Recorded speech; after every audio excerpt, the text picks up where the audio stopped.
শারদীয় দুর্গাপূজা উপলক্ষে সনাতন ধর্মাবলম্বীদের আকাশে আজ শরৎ শুভ্রতার ছোঁয়া। বাতাসে ভাসমান শঙ্খধ্বনি ও ঢাকের তালে মাতোয়ারা এক অদৃশ্য নিবেদন উচ্চারণ করে মা এসেছেন। সারা দেশ জুড়ে শুরু হয়েছে তাদের অন্যতম বৃহত্তম ও ঐতিহ্যবাহী উৎসব শারদীয় দুর্গাপূজা।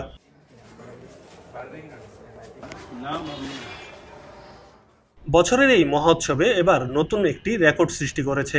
দেশের বিভিন্ন অঞ্চলে মোট ৩৩,৩৫৫টি মণ্ডপ ও মন্দিরে দুর্গাপূজা অনুষ্ঠিত হতে যাচ্ছে, যা গত বছরে ৩১,৪৬১টির তুলনায় ১৮৯৪টি বেশি। ঢাকায় এবার ২৫৯টি মণ্ডপে পূজা অনুষ্ঠিত হবে, যা গত বছরে ছিল ২৫২টি, এবার ৬০টি বেশি। বাংলাদেশ পূজা উদযাপন পরিষদ ও মহানগর সার্বজনীন পূজা কমিটির যৌথ উদ্যোগে সম্প্রতি এক মত বিনিময় সভায় এই তথ্য জানানো হয়।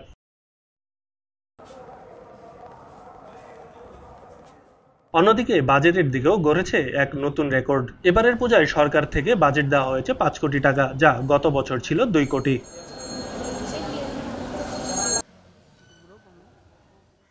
এবার পূজায় নিরাপত্তা ব্যবস্থাও আরও জোরদার করা হয়েছে। সারা দেশে একটি বিশেষ হটলাইন চালু করা হয়েছে, যেখানে যে কোনো ধরনের নিরাপত্তা উদ্বেগ বা অপরাধের খবর দ্রুত জানানো যাবে।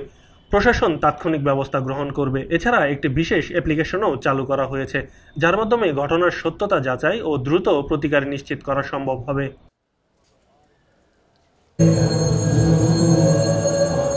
পূজা মণ্ডপগুলোতে ৭০,০০০ পুলিশ সদস্য দায়িত্ব পালন করছেন। এর মধ্যে আরও ১ লাখ আইন শৃঙ্খলা বাহিনীর সদস্য, যার মধ্যে সশস্ত্র বাহিনীও রয়েছে। তারা মাঠে রয়েছেন। প্রশাসন সার্বক্ষণিক নিরাপত্তা রক্ষা করবে।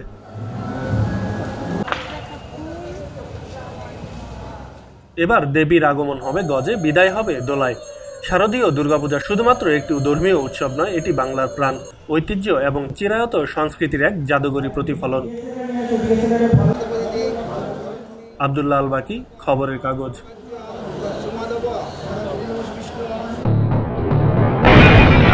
সবাই যখন জোয়ারে গা ভাসায়, কেউ কেউ শির দাঁড়া সোজা করে ঘুরে দাঁড়ায়। সময় যেখানে প্রতিনিয়ত হার মেনে নিতে শেখায়, কেউ কেউ চ্যালেঞ্জ ছুড়ে দেয়।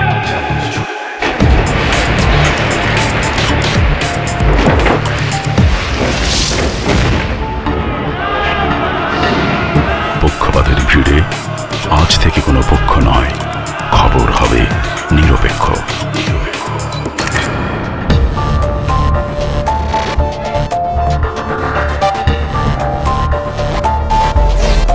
বানোয়াট তথ্যবাদ, খবর হবে নিখাত।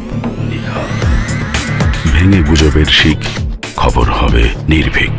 মুক্ত চিন্তার স্বাধীন দৈনিক খবরের কাগজ। এখন খবর হবে নিখাত, নির্ভীক, নিরপেক্ষ।